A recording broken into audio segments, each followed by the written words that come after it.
Our haunted tale today is about Shadow Man. It is a ghost that is both seen and heard at the Whitesburg Courthouse. This is also a legend that has come from a Letcher County murder case. Ellen Flannery's Lady in White was also the other ghost story to come from the same case. Floyd was born in 1886. There is no birth date listed. He died on May 19, 1910. Floyd's mother and several others would testify that Frazier had mental issues. He had rage problems and would lash out without warning. According to the papers, Frazier was a member of a prominent family in Letcher County. There were rumors that Frazier had a crush on Flanary. Other rumors was that Frazier's mother disapproved of the match. There were even rumors of jealousy and an order to kill the woman from Frazier's mother. Ellen Flannery was 29 years old and a recent widow with 5 children. On May 10, 1907, she sent 2 of her children to town to run errands. The other 3 children she left at home. She went out to pick greens for dinner that night, and she never returned home. Frazier was 21 years old when the situation took place. He helped lead the search party to find Ellen in the wooded area. He led a search party to a creek and declared that her body was not found in that area. Other members of the party insisted on checking. It did not take long to find the body of Ellen Flannery under a pile of rocks. Some of the rocks weighed as much as 65 pounds. This was to hide her body. There was other evidence of the scene of the crime, including a knife and Ellen's bonnet found a short distance from the scene. The state of Ellen Flannery's body is found in the links below, as well as the ballad of Floyd Frazier in the memory of the murder that took place. After Floyd's confession at the scene, the police conducted a search of his home and person. Frazier had visible scratches on his person and bloody clothing was found in his home. According to the newspapers, an attempt had been made to scrub blood from the sleeve of one of the shirts. Other articles of clothing still had blood remaining on them. The police found a pair of shoes which had an unusual number of tacks on the heel. This was evidence that matched the footprints at the scene of the crime, and he was arrested and charged. During the first trial, held in January and February of 1908, a juror held out for life imprisonment. 11 jurors voted for the death penalty. This ended with a mistrial. The second trial would begin with the next term. In May 1908, Frazier appeared before the Letcher County Circuit Court. The second jury came back with a guilty verdict and recommended the death penalty. There were delays in the sentence. The scheduled date was July 3, 1908. His case went to the Kentucky Court of Appeals. While awaiting the verdict, Frazier was in the county jail in Pineville, Kentucky. Frazier and 7 other prisoners escaped from the jail in November 1908. Frazier had escaped to Bryson Mountain, Tennessee, near Middlesboro, Kentucky. Sheriff Rice W. Johnson and Officer Lew Mays captured Frazier there. They returned Frazier to the jail. There was a reversible error with the instructions to the court. The Kentucky Court of Appeals reversed the judgment.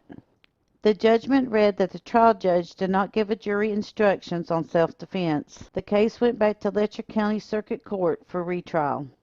According to December 17, 1908, Mountain Eagle, Frazier was in Pineville, Kentucky. Sheriff Crawford was then dispatched to Pineville to return Frazier to Whitesburg. A Perry County jury heard the case in April 1909. The jury once again returned a guilty verdict. February 1910, the Kentucky Court of Appeals upheld the new ruling upon appeal. In March 1910, Frazier made a second attempt at escape. This escape attempt failed. The case was then sent before Governor of the state of Kentucky. Governor Augustus E. Wilson stated in April 1910 that there was no reason that he should intervene with the case. He felt that 3 jurors had come to the same conclusion. A week later, there was an application submitted for the case to be commuted. This was a plea of a life sentence from the death penalty. Governor Wilson ordered a stay of execution up to May 19, 1910. Early May 1910, a jailer named William Hall searched Frazier's jail cell. This was due to Frazier's 2 other escape attempts. Hall found a bottle of carbolic acid which can cause death. This led to many thinking that Frazier wanted to cheat the gallows. After the investigation, Governor Wilson refused to interfere with the sentence. The decision came based on the grounds of the heinous nature of the crime.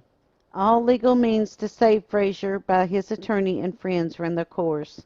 The stay of execution was then lifted. The gallows stood on School Hill in Whitesburg. At that time it was the site of Whitesburg Elementary School. Frazier was the last person in Letcher County to face the gallows. 5,000 people were in attendance from all over the county.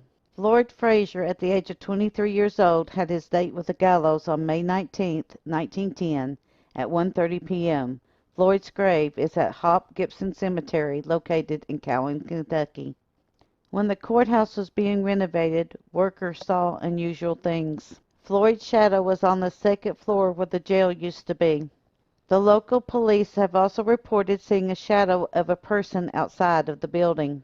Floyd's shadow has also appeared in the upper room windows of the courthouse at night. People have reported seeing Frazier in other areas of Whitesburg as well. Many people believe that Frazier, as well as others, have been walking around College Hill. This is where the gallows used to stand. There is also a distinctive smell of wood smoke in the area. The wood smoke fills the people's apartments. Other things that happen are pinching of people. Other people are being helped or pushed down their stairways. Some have reported their dishes moving out of the cabinets and crashing onto the floor. The City Hall of Whitesburg once stood where the Lewis Wholesale did in 1912. It stands where the gallows had once been. Disembodied voices speak in the building. The sound of fire trucks starting their engines by themselves when no one is near them. Many credible people throughout time have seen the shadow people. We are neutral on the subject as well as what they may be. We leave that to the judgment of others. Shadow people are dark, human-like shadows that appear out of the corner of your eye. They are often scary and unsettling. The feelings around them have ranged from unsettled feelings to paralysis. They appear in many religions and folklores around the world. Some of the best known are the jinn of the Middle Eastern culture. Here are some common features of the shadow people. They are male in appearance. They often wear male hats. They seem to wear a large old-fashioned cloak or long coat. They range from 6 to 7 feet tall. They have a depth to them. You know that they are there and not a shadow. They either have no eyes or glowing eyes.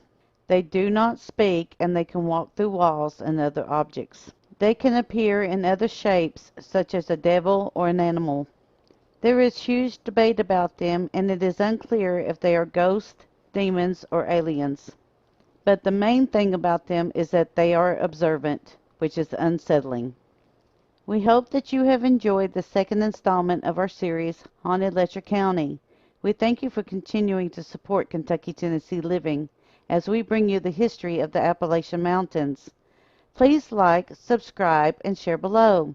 Also click the bell for notifications of future videos. And once again, be sure to leave us a "Hey y'all" in the comment section below.